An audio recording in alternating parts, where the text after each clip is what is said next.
Good day, everybody. Today we read out of Proverbs 3, verse 5.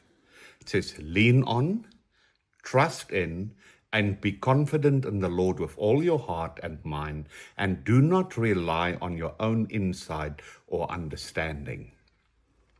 We're in a time of the year, towards the end of the year, that there are many people out there that are, let's say, disappointed, that expected certain things to happen to them. That's truly heard the voice of the Lord about blessings and favor and things coming to them, but it has not happened yet. But now this is the question: do you truly lean in and trust in the Lord? Are you confident that His word is yea and amen?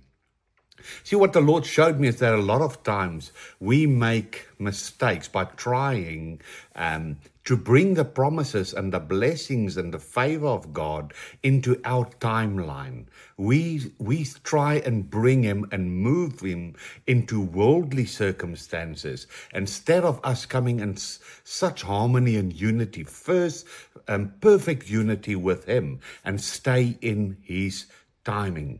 And then it says, don't you try and work it out. Don't rely on your own insight or understanding.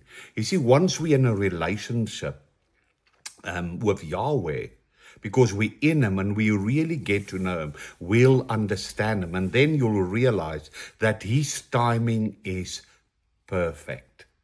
You see, the thing is with Yahweh, if He made you a promise in this year, if He promised you things, or you're going through difficult times, He's the God of breakthrough, and you're seated in that breakthrough. His word is yea and amen.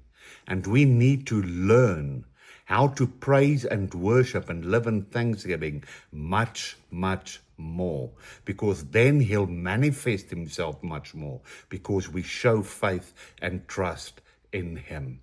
So let's set our minds, our hearts totally in Him, in His perfect timing, and don't try and bring Him into our worldly timing.